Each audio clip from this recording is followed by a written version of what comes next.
ঋতুবৈচিত্র্যের পালা বদলে প্রকৃতি যেমন রং বদলায়, তেমনি বদলায় কিশোরগঞ্জ জেলার হাওরের রূপ। বর্ষাকালে মাইলের পর মাইল জলরাশিতে ভরা এই হাওর শীতকালে পরিণত হয় সবুজ ঘাসে মোড়া বিস্তীর্ণ মাঠে। সময়ের সাথে সাথে এই মাঠঘাট সোনালি শস্যের চাদরে ঢেকে যায়, এক এক সময় এক এক রূপে। গ্রাম বাংলা আর সবুজ প্রকৃতি যদি আপনার ভালো লাগে, তবে শুধু বর্ষাকাল নয়, যে কোনো সময় কিশোরগঞ্জের হাওর ভ্রমণ হতে পারে এক দারুণ অভিজ্ঞতা। শুকনো মৌসুমে নৌকার বদলে সড়ক পথেই মোটর বাইক বা প্রাইভেট কারে সরাসরি চলে যাওয়া যায় মিঠামইন বা অষ্টগ্রামে। ভ্রমণ গাইডের আজকের পর্বে থাকছে শীতকালে কিশোরগঞ্জের মিঠামইন ও অষ্টগ্রাম হাওর ভ্রমণের বিস্তারিত। একদিনে কিভাবে ঘুরে বেড়াবেন, কি কি দেখবেন, কোথায় খাবেন, থাকতে চাইলে কোথায় থাকবেন এবং হাওর ভ্রমণের অন্যান্য খুঁটিনাটি তথ্য। কিশোরগঞ্জ জেলার নিকলী, মিঠামইন, অষ্টগ্রাম ও ইটনা উপজেলার প্রায় সবটুকুই হাওর অঞ্চল। বর্ষাকালে এই হাওর এলাকা পরিণত হয় সমুদ্রে। ছোট ছোট গ্রামগুলো যেন দ্বীপের মতো ভেসে থাকে। বর্ষা শেষ হলেই পানি কমতে শুরু করে, শীতকালে প্রায় পুরোটাই শুকিয়ে যায়। এত পানি কিভাবে এত দ্রুত হাওয়া হয়ে যায়, তা প্রকৃতির এক অভাবনীয় বিষয়। শীতের শুরুতেই প্রকৃতি মেলে ধরে এক ভিন্ন রূপের। ধানের জেলা হিসেবে খ্যাত কিশোরগঞ্জের হাওর অঞ্চলে এই সময় চলে ইরি বোরো ধান আবাদের ধুম। শীতের সকালে সূর্যের আলো ফোটার আগেই কুয়াশাকে সঙ্গী করে গোটা হাওর জনপদের সন্ধ্যা অবধি চলে কৃষকের কর্মচাঞ্চল্য। সময়ের সাথে হাওরের দৃশ্যপট বদলে যেতে থাকে। নভেম্বর ডিসেম্বরে গেলে দেখা যাবে কৃষকের মাঠ প্রস্তুতির ব্যস্ততা। জানুয়ারিতে দেখা যায় কচি ধানের চারায় সবুজ হয়ে উঠেছে হাওরের পর হাওর। মার্চে গেলে দেখা যাবে সোনালি পাকা ধানে থেয়ে গেছে চারপাশ। আর এপ্রিল মেতে কৃষকের ফসল তোলার ব্যস্ততা। শুধু ধান নয়, উঁচু জমিতে আবাদ করা হয় শীতকালীন নানা শাকসবজির।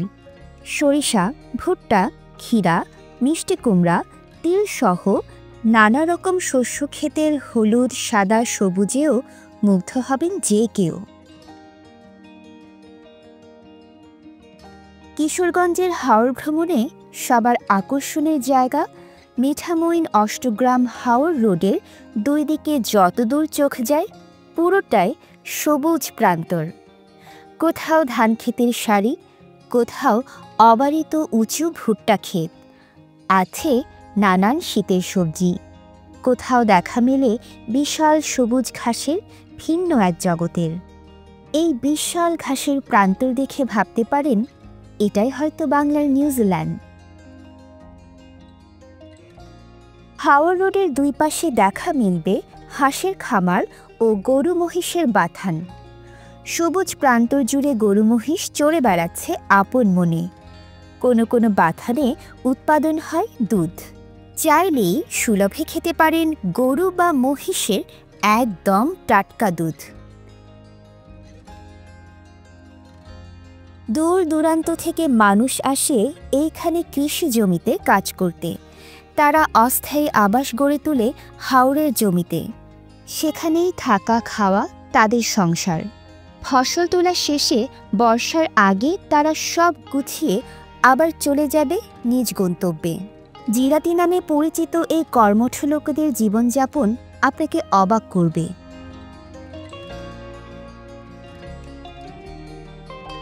শীতে হাওরের অন্যতম আকর্ষণ অতিথি পাখি। পানকৌড়ি, বালিহার, রাজসরালি পাখির কিচিরমিচিরের ভিন্ন মাত্রা যোগ হয়, যদিও এখন আর আগের মতো দেখা পাওয়া যায় না। তবে হাওরের নদী বিলে পানকৌড়ি আর বোরো ধানের সবুজে উঁকি দেয়া সাদা বক দেখা যায় অহরহই। সূর্যাস্তের আগে ঘরে ফেরা শতহাসের সমারোহ সত্যিই মনোমুগ্ধকর। এই সব কিছু শীত ছাড়া আর পাবেনি বা কখন? বর্ষা শেষে পানি চলে গেলে সাবমার্সিবল রোডগুলো ভেসে ওঠে। এই সময় নদীগুলোতে ফেরি চলাচল শুরু হয়। তখন সড়ক পথে মোটর বাইক, এমনকি প্রাইভেট কার নিয়েও যেতে পারবেন মিঠামইন বা অষ্টগ্রাম। সাধারণত ডিসেম্বর থেকে জুন মাস পর্যন্ত ফেরি চলাচল করে থাকে। দুটি জনপ্রিয় পথে মিঠামইন বা অষ্টগ্রাম যাওয়া যায়। একটি হল কিশোরগঞ্জ সদর হয়ে যেতে হবে করিমগঞ্জ উপজেলার বালিখোলা ঘাট। সেখানে ফেরিতে বা নৌকায় নদী পার হয়ে যাওয়া যাবে মিঠামইন। এই পথে দুটো নদী ফেরি দিয়ে পাড়ি দিতে হবে। মিঠামইন থেকে হাওর রোড দিয়ে যেতে পারবেন অষ্টগ্রাম অথবা ইটনায়। নিজস্ব বাহন না থাকলে কিশোরগঞ্জ শহরের একরামপুর বাস স্ট্যান্ড থেকে সিএনজি রিজার্ভ করতে পারবেন।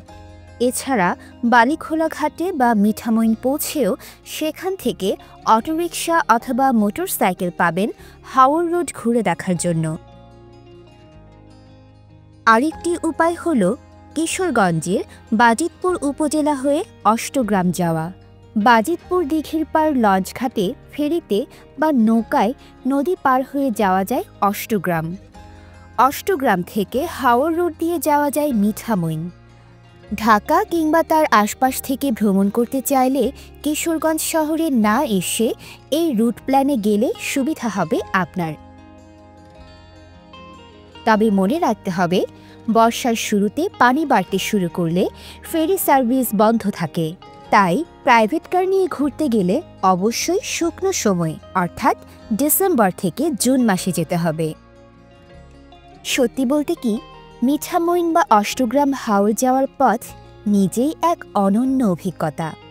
যাত্রাপথে গ্রাম বাংলার রূপ দেখতে দেখতে আপনি হারিয়ে যাবেন প্রকৃতির মায়ায়। ঢাকা থেকে একদিনেই ঘুরে যাওয়া সম্ভব, তবে সময়ের দিকে খেয়াল রাখতে হবে এবং খুব সকালে রওনা দিতে হবে। ঢাকা থেকে সকালের 11 সিন্ধু প্রভাতী ট্রেনে বাজিতপুর এসে আগে উল্লেখিত পথে অষ্টগ্রাম যাওয়া যাবে। আবার বাজিতপুর থেকে ঢাকা ফিরতে চাইলে বিকেলের কিশোরগঞ্জ এক্সপ্রেস ট্রেনে ঢাকা পৌঁছানো যাবে। তবে ট্রেনে আসা ও যাওয়া দুটোই করতে চাইলে আপনার হাতে সময় থাকবে খুবই কম। বাসে যেতে চাইলে গুলিস্তান বা সায়দাবাদ থেকে কিশোরগঞ্জগামী বাসে কুলিয়ারচর নেমে সেখান থেকে সিএনজি দিয়ে দিঘির পাড় লঞ্চঘাট হয়ে হাওর ঘুরতে পারবেন। ফিরতে পথে আবার কুলিয়ারচর থেকে বাসে ঢাকায় ফেরা যাবে। ঢাকা থেকে ট্রেনে বা বাসে কিশোরগঞ্জ সদরে এসেও বালিখোলা ঘাট হয়ে যেতে পারবেন, তবে এতে সময় কিছুটা বেশি লাগবে। তাই কিশোরগঞ্জ সদর আসার প্রয়োজন না হলে বাজিতপুর দিয়ে যাওয়াটাই সুবিধাজনক হবে আপনার।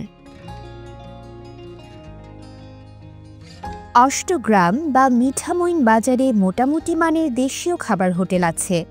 শীতের এই সময়টায় হাওরের তাজা মাছের নানান পদ পাবেন। সেই সাথে পাবেন স্থানীয়ভাবে পালিত হাঁসের মাংস। যদি রাতে থাকার প্রয়োজন হয় তাহলে অষ্টগ্রাম বা মিঠামইন সরকারি ডাকবাংলোতে থাকতে পারবেন। এছাড়া মিঠামইন ও অষ্টগ্রামে মোটামুটি মানের কিছু বাজেট হোটেল আছে, সেগুলোতেও থাকা যাবে 800 থেকে 2000 টাকা খরচে। ভাবতেই অবাক লাগে, বর্ষাকালে এই সবুজ মাছ ভরে উঠবে পানিতে, তখন গাড়ি চলার বদলে চলবে নৌকা।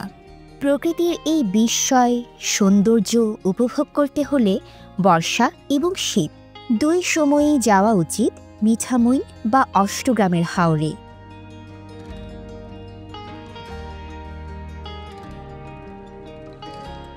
কিশোরগঞ্জের হাওর ভ্রমণ নিয়ে যদি আরও কোনো প্রশ্ন থাকে তাহলে কমেন্ট করে তা আমাদের জানান।